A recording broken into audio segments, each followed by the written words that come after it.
Another webinar. We do these monthly, and I see names of the ladies that have been joining us on a regular basis. So welcome and thank you again for making this part of your leadership journey and part of your development journey. Today we're going to focus on the emotional tax. We call it the emotional tax. That's what we want to focus on today. But just before we get started, if you're joining us for the first time, let me introduce myself. My name is Dr. Mavis Majura. I'm an adult development and leadership psychologist. Spent most of my days in different organizations, helping organizations to optimize human behavior for sustainable performance, focusing particularly on transforming survival-based leadership identities into identity alignment and emotional renewal for sustainable performance, especially for women leaders. So that is the works that I do in different organizations. And this series of the Leadership for Women series started as a result of working across different organizations across countries and noticing patterns of the challenges that women leaders faced. And as a result, I decided to start a monthly webinar series to just have conversation or provide a platform where as women, we can have conversations, we can share knowledge. So I've been doing obviously most of the sharing. I've invited guests here and there, but I've also just been doing, most of the sharing based on the experience of working with women leaders across the organization. And the top 5 challenges that we have noticed, or that I have noticed over the past 17 years of working with women leaders across organization, the first one is the lack of strategic influence. So you find that women leaders are working very, very hard in organizations, but their voice is really not contributing to the strategic direction of the business or the organization. They remain particularly trapped in operational matters. So working very hard in operational matters, but the voice is not necessarily influencing strategic direction of the business or the organization. So that's number one. Number two, what I've also noticed as a pattern is the identity role conflict. So as women, we are conditioned and trained as women to behave a certain way. We are trained to think that for us to be acceptable and to be seen as good women, we have to behave a certain way. Now, you carry this conditioning into the organizational space, not out of choice. It's a conditioning. You're already wired that way. So you get into the organizational space that has got different demands in terms of how you must act as a leader to get certain results and deliverables in the business. You now have to negotiate between your role and your identity, right? You now have to negotiate between your role. How do I give feedback without coming across as, rude, or without coming across as very direct? So those are some of the challenges as women leaders face. The other one is the team misalignment. Again, because of the conditioning and the training that we've received, you get into the organizational space. As a woman, you've been trained to focus on other people's needs regularly and constantly. So you put other people's needs first. Now you're running or you're managing a team where you need to clarify clear roles and responsibilities, where you need to create an organizing system that allows for workflows and processes to be able to kind of create efficiency in deliverables. As a team, you now need to get results through other people, not just yourself. But you have been trained to focus on other people's needs. So when the team is not delivering, when you feel the team is slow, when you feel the team doesn't have the skill set, when you feel that the team doesn't have the attention to detail that you think it needs to have, what do? You start picking up the team slack.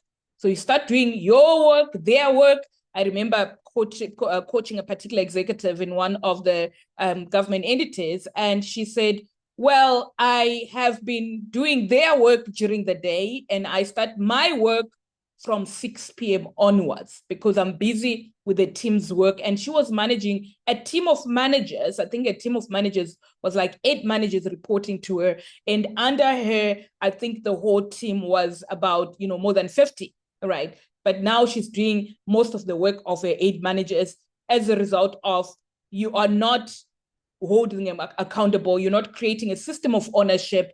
You're not coaching them to be able to operate at the level that you need them to operate, because you feel that if you don't deliver on time, things are slower, or rather, let me just rather do it. And I don't know if some of you have, been experiencing this. Let me rather do it. And if you can kind of resonate with these challenges, and I've already highlighted 3 of the challenges: a lack of strategic influence, right? Raw identity conflict. And then the one that I'm talking about is team misalignment. If you've experienced this in your role, I would be glad for you to just in the chat box share that this particular one is a kryptonite, or this particular one is really tripping me, or this particular one is something that I'm still constantly working to resolve for myself. Then the 4th one is the lack of strategic vision, because you're constantly working, you're constantly busy, you are so overloaded, right? What then happens? What happens is that you don't have time to carve out your leadership vision.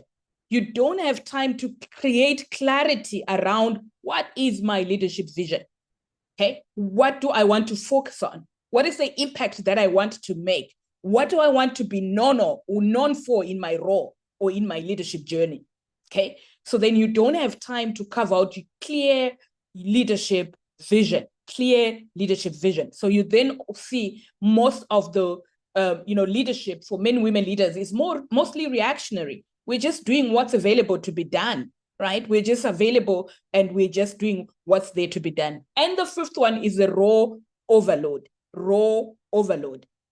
Okay, so again, as a result of the conditioning, boundaries are difficult to put. So when people ask for work to be done, you say yes, even though you don't have any capacity. You're picking up the team slack, which means then you are increasing your to-do list. You still have your work to do. You still have, for some of you, household work to do at home. So you start to experience what we call raw overload. And when you experience this raw overload, what happens? Overfunctioning occurs, right? Depletion occurs, burnout occurs. These become constant kind of vicious challenges that women experience. And I'm just going to pause. And this is the reason I'm just providing the context in terms of why the Leadership for Women webinar series. So while we run a transformative process, a 10-week leadership coaching program, right, we noticed that still a lot of other women were unable to join the transformative process, obviously because there's costs attached to that, but also some were just not, really ready to commit to that. So this webinar series is really around creating a platform where women can come on a monthly basis to have conversations, speak on a particular topic or concept that helps them to almost challenge themselves or come up with small actionable items to resolve some of these challenges. So my question to you before we get started, which of the challenges that I mentioned, the 5 one, is one that you have been navigating, that you have experienced? But also, if you've been attending our webinars, it's not your first time here, what is the one thing that you have applied as a result of being on this conversation that has made a difference in your life? So before we get started, let's just hear what you guys are saying. Okay, let's hear. I see, the people were also introducing themselves. Thank you for introducing yourself here. So if you haven't introduced yourself, go ahead, introduce yourself. But also the questions that I've just put across to you, please do answer those questions as well. Okay, so in our chat box, introduce yourself, where you're from if you haven't, the 5 leadership challenges women leaders experience. Which of those have you experienced yourself?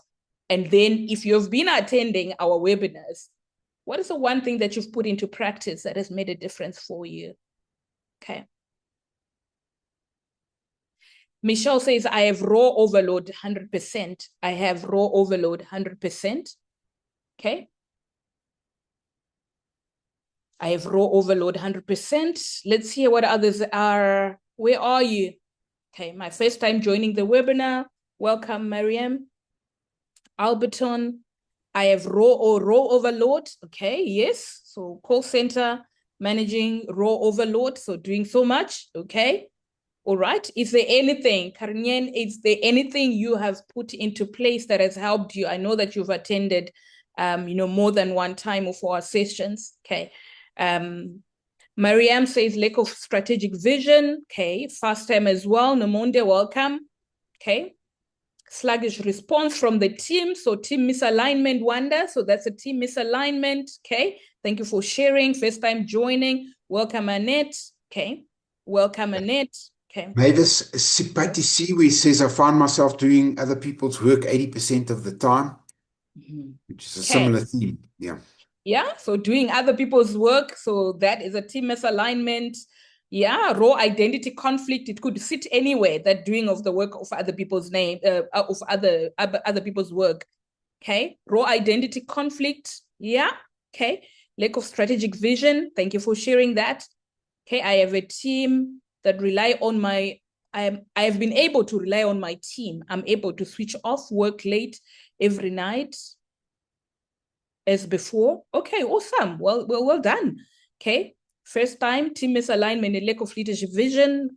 Welcome, Plaxidia. Okay.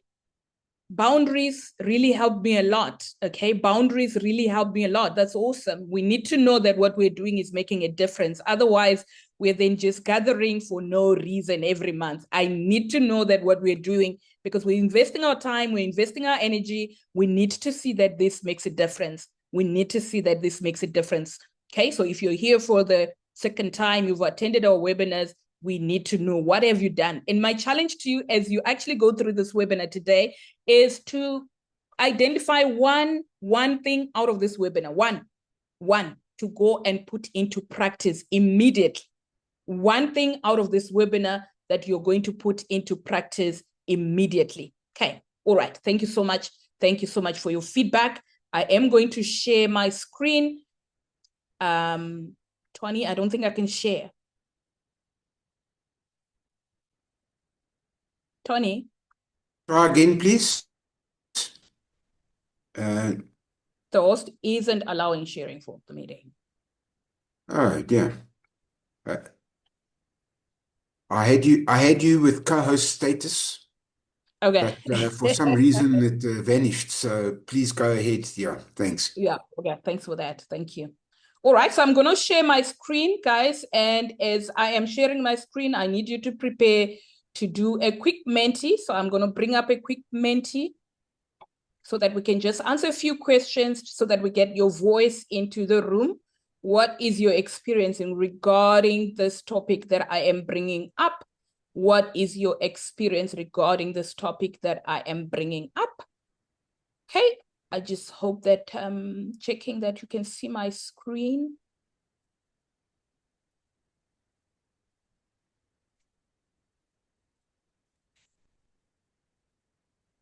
Please confirm for me that you can see my screen. If you can see my screen, please use the QR code on the screen. Yeah, I can see people are joining. Use the QR code. 5179, in case you are trying to look in two places at the same time. 3308 5179. Thank you, Tony.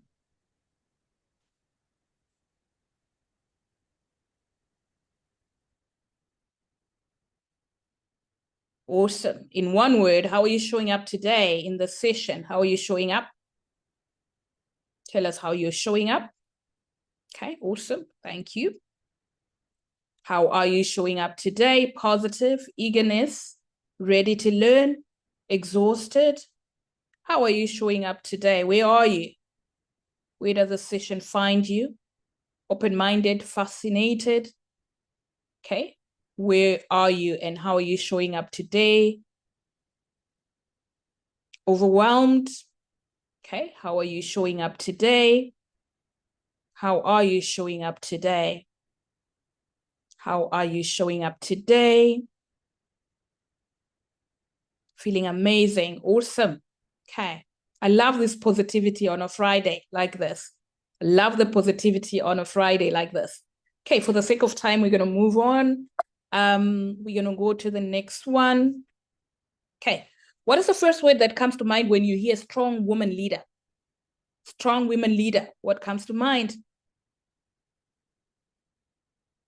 Okay, I think others are using the chat box direct, lifted, interested, open, exhausted. Okay, Nati says power. Okay, what comes to mind when you hear strong women leader, power, motivating, confident, respect, overwhelmed, determined, Margaret Thatcher. Okay, determined, imbakodo. What comes to mind when you hear the word strong woman leader? What comes to mind?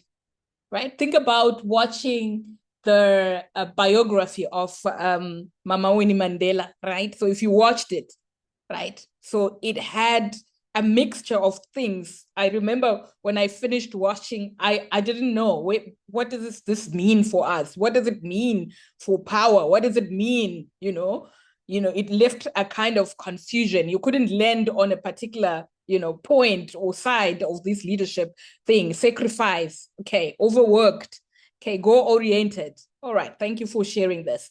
Thank you for sharing this. Let's move on to the next one for the sake of time. On a scale of 1 to 5, how often do you hide how depleted you actually feel at work? On a scale of 1 to 5, 5 meaning never and 1 meaning never and 5 meaning constantly. Constantly hiding that you're exhausted. Okay.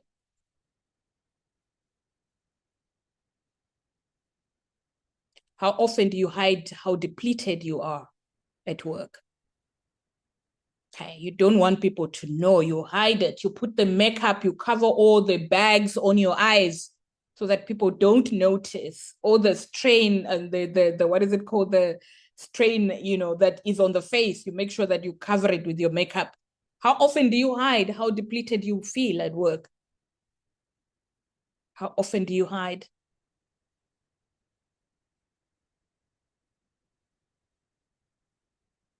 Okay. Do you hide how you feel at work? How depleted? Are you able to verbalize and like, oh, flip it, I am so exhausted? Are you able to?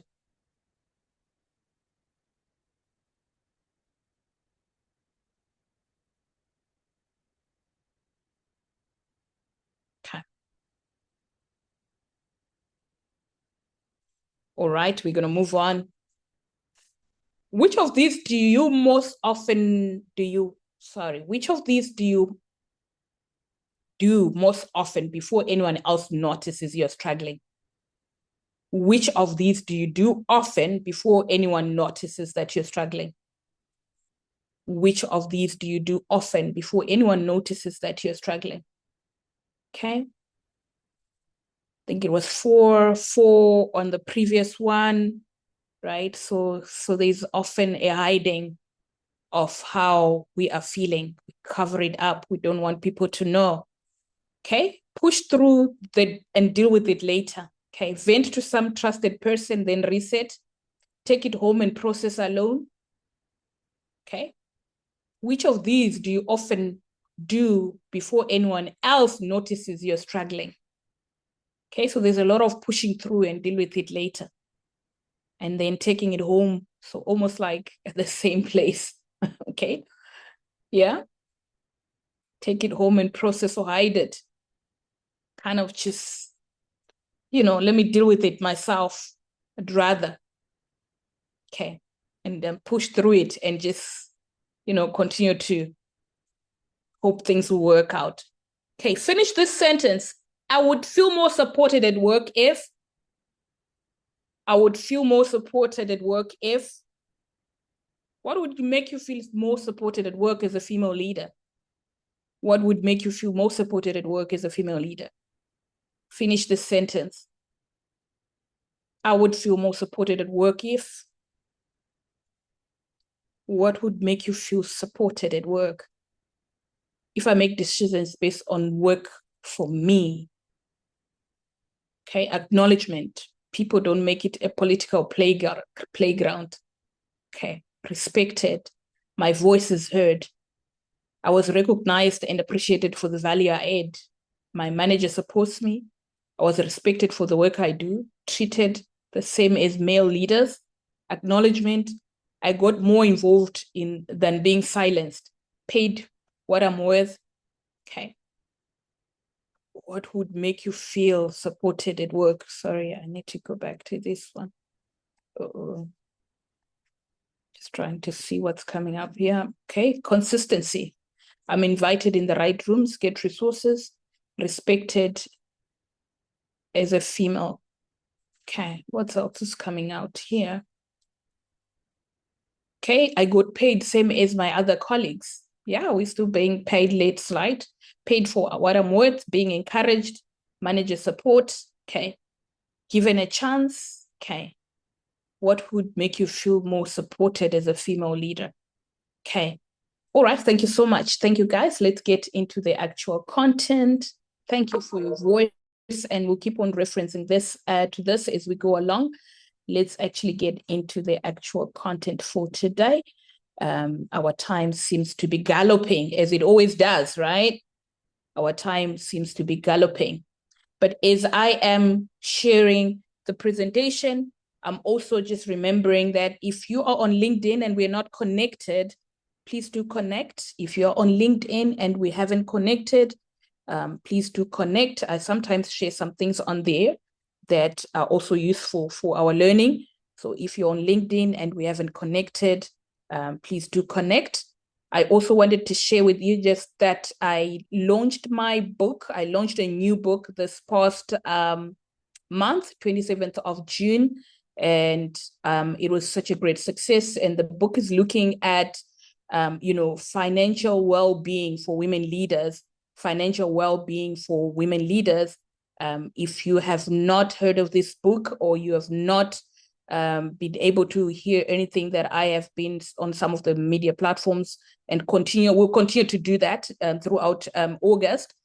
So some of you will probably connect, but I'm also going to just share my website where you can actually just go and check out this book and check all the other services that I offer in case you are looking for a service provider in your organization. I'm going to share that before we finish. All right, so let's get to the topic that we're sharing and talking about today, the emotional strength, the strength text, call it. The strength text, the emotional labor depletion that is experienced as a result, and also how do we build sustainable leadership as women. I think from the mentee that we've just answered, one thing that we're noticing is that, there's always this disconnect between what we put in as our value, or what we see as our value that we bring to the table, versus how we get, sort of rewarded for that, the value that is given, but also the treatment that almost like the treatment that we don't usually get the same treatment as our male counterparts. And all of these things kind of shape how we view ourselves as female leaders, but also shape ourselves in terms of how we then decide to show up because of these systemic dynamics, right? As a result of social conditioning, but also as a result of culture. And this same culture translates into organizational culture, right? We're constantly navigating patriarchy, home and away, right, as female leaders. So these are some of the things that we see, and we are saying we need to name them and know them and see how they are shaping us.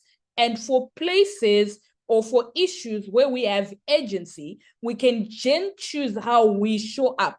Because if we don't exercise self-determination or agency, in as much as it is not a thing of our own making, it is systemic, we can then succumb to systemic shaping. We can succumb to systemic conditioning.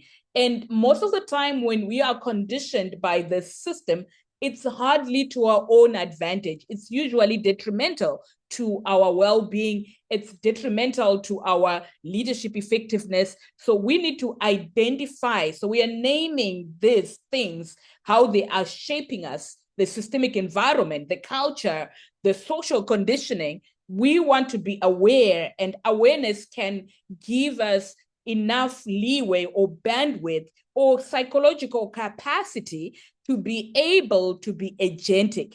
We can choose how we want to show up as leaders. So what we want to cover in the next couple of minutes is that we want to name what is the strength text, the hidden cost of emotional labor, a framework for sustainable leadership, and practical tools. Okay.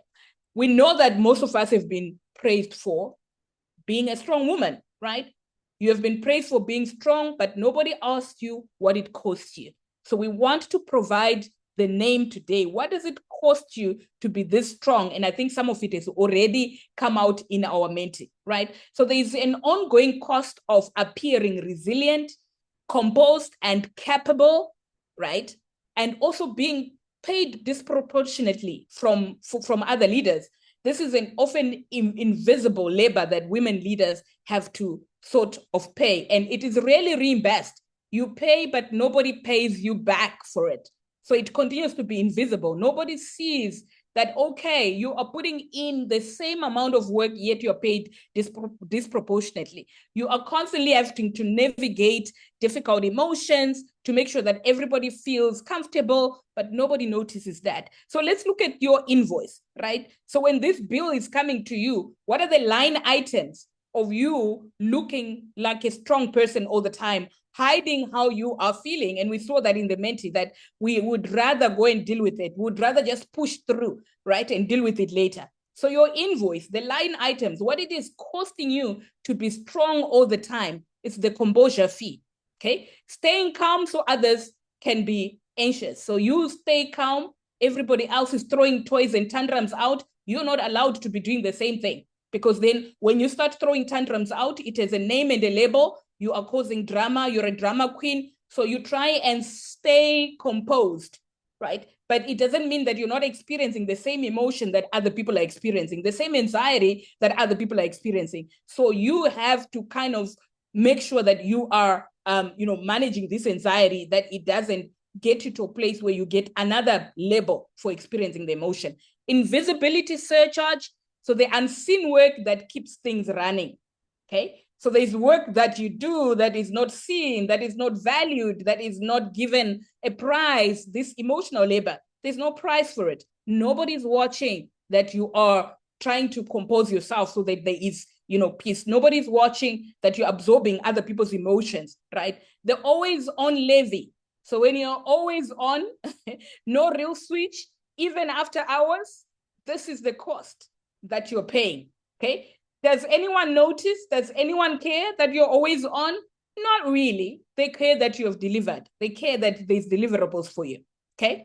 Translation text. So when you are in a room where you need to be speaking out your truth, but speaking out that truth can cost you. So what do? You soften the truth, right? So that you can be heard, okay? So instead of being direct to just say, you know what, you've not done your job, being able to give someone that had feedback, right, that releases, the emotions from yourself, but also, just releases the burden of trying to soften this issue, and it's out. And all of these line items, what do? Over time, when you constantly are composing, when you're constantly doing work that's invisible and unseen and recognized and appreciated, and we saw it, I wish I could be recognized, right? Always on levy, translation text, the total bill is depletion. The total bill is depletion. Which of these line items, when you look at, you say, this for me is costing me more than the other line items? What is costing you more than the other line items on this particular invoice? Okay. What is costing you more than other line items? Okay. Not even sleeping well, invisibility surcharge, okay? What is costing you on this line item? The invoice is delivered. What is costing you more? Okay, suppressing feelings, exactly, right? Okay, composure. You have to be the one who is, calm all the time and not just be human, okay? Composure, fear, and invisibility surcharge, right? Okay, right? Okay, always on levy, translation taxi, composure, I love it, right? Thank you guys. Right? So we are experiencing these things. So we need to see when they are occurring. We need to see when they are occurring. So all of these, when you look at it, translate into what we call the emotional labor. Okay? So the emotional labor is the work of managing your emotions and other people's emotions to meet the expectations of your role. Right? When you're getting hired, they don't tell you that you need to be able to manage your emotions and the emotions of others so that you are acceptable in your role. Right? It's not even about competence. If you can look at it, it's not the competence. It's not the fact that you can do the job or not. It's now having to manage other people's emotions and your emotions so that you can be acceptable in your role. Okay, so what does this look like? Surface acting, masking what you really feel behind the expression the room needs to see. So you hide what you're feeling. Deep acting, working genuinely to feel calm, because it takes a lot of effort to suppress the real emotion so that you can maintain calmness, right? Okay, and managing the room, always reading and studying everyone else's mood before you have checked your own mood. So you're always worried about other people's emotions rather than your own emotions, okay? So how does it show up in leadership? Absorbing the team's anxiety before a big decision lands, softening hard feedback so it doesn't read as too much, being the calm one in every crisis meeting by default, translating conflict between colleagues who won't speak directly, adjusting your tone to be heard instead of being called difficult, carrying morale of the team, even when you're also experiencing your own uncertainty.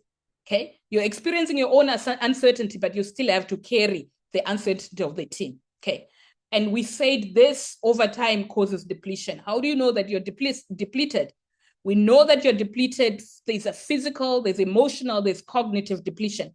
Signs, and I saw this in the chat, fatigue that doesn't resolve by sleep. You start struggling to just sleep normally, but even when you sleep, you're not getting adequate recovery. You're not getting adequate recovery. Tension, headaches, or tight jaw, getting sick more often than before, okay?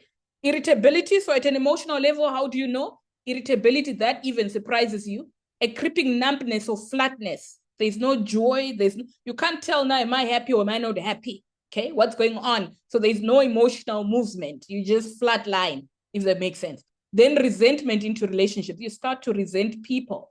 Okay, you start to resent people. And as I'm looking at these signs of depletion in the chat box, help me. Have you experienced any of these and what has been the form? Okay, cognitive, fuzzy focus in meetings, you normally lead easily. Decision fatigue by early afternoon, so you get tired of making decisions, so you delay them. Start procrastinating taking those decisions. Okay, forgetting things that used to be automatic, so you now start experiencing forgetfulness. Okay, you start to experience forgetfulness. Which of these have you experienced in your own role or in your own experience as a female leader? Okay, which of these have you experienced? Okay, signs of depletion. What are the signs of depletion that you have experienced as a person? Which signs of depletion have you experienced as a person? Which signs of depletion have you experienced as a person? Okay, forgetting things, not acting on an issue immediately, numbness and flatness, okay? Tension, headaches, okay? Which of these have you experienced in your own role as a leader? Which of these have you experienced? If any, maybe you haven't. Maybe you're not experiencing any of this. Numbness and flatness, okay? Which of these have you experienced in your own role, physical and emotional, okay? Right? Tension, headaches, okay? All right? Okay, these are some of the signs that we're experiencing this. Okay, so we know that by default, women leaders pay more, right? We pay more for our roles. We pay more for our roles. So there's a double bind. If we come across as too soft, we're not seen as credible. If we're too direct, we're seen as difficult. Tight jaw. Okay, thank you for sharing, Shireen. Okay, to be acceptable, there's a narrower range for us as women leaders to be acceptable. It's a narrower range, and finding this narrower range is exhausting. It is exhausting, okay? So we end up at work, we do what we call office housework. It's work you do at work that has no value or nobody values. Like work you do at home, nobody cares that you did plates or kids went to school and you cooked. There's no value to it. There's no monetary value to it.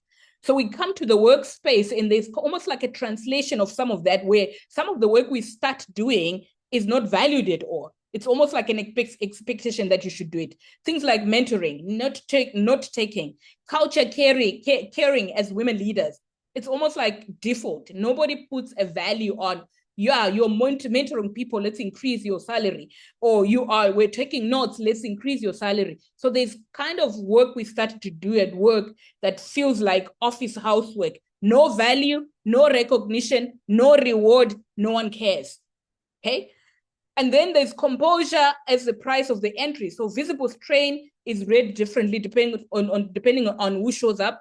Composure isn't a nice to have. It's treated as a condition for being taken seriously, right? So even though it's not written, it's almost like it's a condition. You need it to be acceptable, okay? You need it to be accepted, okay? All right. And there's also very fewer safe spaces for women for them to actually just come and name the exhaustion, right? Naming exhaustion can be heard as a crack in capability. So most of us heard it, we hide it, okay? So it goes unsaid and it goes unaddressed until someone burns out, until someone starts to show up in a way that actually erodes their leadership effectiveness, eventually leading to them being recalled, right? Being recalled and being told you are not performing, you're not leading the team well, and so therefore, you either, get recalled, or there's a disciplinary action, there's a performance issue, or you are not upgraded. You never receive the promotion that you deserve, okay? So there are fewer places where women can actually go to just really be able to be honest about their experiences. So strength was never meant to be limitless. It's not an infinite resource, right? So it's not an infinite resource, okay? So our energy depletes, okay? We don't have endless energy. Our energy depletes. So sustainable leadership is not about caring more. It's about how you carry differently and being just mindful of the fact that you actually need to continue to generate energy, okay? So what are the 4 pillars of sustainable leadership? The first one is boundaries as leadership. Having a boundary is leadership, okay? Replenishment rituals, distributed support, and redefining strength for yourself, okay? Redefining strength for yourself. How do you redefine strength for yourself? So let's look at boundaries as leaders. Boundaries protect judgment, not just your time, okay? When you are depleted, you're unlikely to make effective judgments. You're also likely to delay decision-making, and we saw that, okay? So when you have boundaries, it protects your bandwidth, it protects your psychological capacity, so that when you're faced with the decisions, especially in high payoff activities, you make the most effective decision. And that influences how strategic you get as a female leader, okay? And then the next one is a clear no is a leadership decision, not an apology. We find ourselves as women leaders trying to explain why we have said no, okay? And so when we try to explain why we've said no, we're actually presenting an opportunity to the other parties to negotiate our boundaries.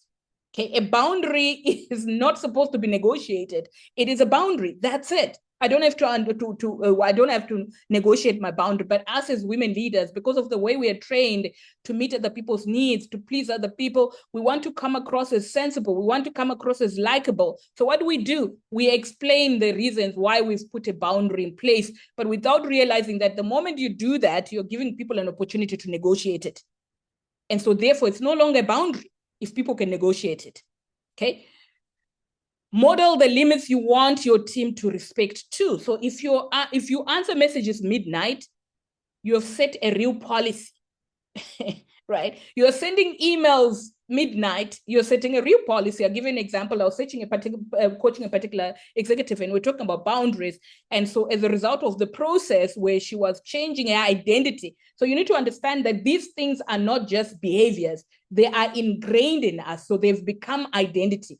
So when you are transforming these issues and changing, you need to do the transformative process that changes not only the behavior, but it also changes the identity of that person, right? So I'm taking it through the process, the Leadership for Women transformative process. We're talking about boundaries, and she used to work until 12 midnight, and she'll be on, and a CEO would text her. She was reporting to an executive who was reporting to a CEO, but the CEO would sometimes jump the executive and come to her, even, like 11 p.m. in the night, and she would jump and do the work. So now we're putting together this process of boundaries. So she put together she was now switching off her phone, not like switching WhatsApp off around, 6-ish. Her manager sends a message around 10 p.m. one of the nights. Her WhatsApp is offline, and she wakes up in the morning. When she puts her WhatsApp on at 6 a.m., she panics because she's thinking, oh my God, I missed the CEO's message. Oh my God, I'm going to be in trouble. So she gets to work and the CEO walks to her office and say to her, "Are you okay?" And she says, "Yes, I'm fine. I'm so sorry." Now she's trying to explain, "I'm so sorry that I missed your message." And the CEO said, "No, I actually was worried that, are you okay?" So it's almost like now, because I know I can get Mavis at 11 p.m. If she's at 11 p.m. up at night, it has become a signal of Mavis as well, which is so messed up, because I need to be able to say, if you're up at 11 p.m., what are you still doing? Because you need to rest. So what are some of the things, the habits that you've created that have become unspoken policy that are unhealthy for you and your team? Okay, and I'm going to put this again back to you as a question. Please use the chat box. What are some of the habits in your team or in your organization that have become policy, right? They are habits, you're doing them, but they're not sustainable. They're not good for the team. They're not good for you, but you are doing them anyway. So in the chat box, this is an example of someone messaging someone at 11 p.m., but when they had a conversation, she then explained, "Oh, I'm going through this process, and this is one of the things that we're doing," right? And I think the question was not, why did you not respond? It was like, are you okay? Which is, for me, is like, how do we look at how someone is okay by measuring the fact that they are responding at that particular time? Okay. Replacement ritual. Sorry to interrupt, but please finish in 5 minutes. Yeah. Thanks. Okay. All right. Then replenishment rituals. What are some of the things that you can do to actually replenish yourself? Daily protected 10-minute reset, before and after high stakes moment, squeeze in a 10-minute to just breathe in. Okay. Weekly, 1 block for deep thinking, not meetings. So do you have protected time for deep thinking where you're not back to back to meeting? So focus time that you block, that is non-negotiable. Then seasonal, pause before a real major deliverable period. So what we normally do is we recover after a deliverable. We need to just say, I need to prepare for a deliverable by recovery. Let me go rest before a particular delivery instead of actually after the delivery. As women, we often think that we need to end our rest. We need to end our rest. Okay. So delegated, distributed support, delegate the emotional labor, not just the task. Sharing who holds the mood in the room is important. Build a peer circle of women leaders. Who are the women leaders who are you really are authentic with about your experience?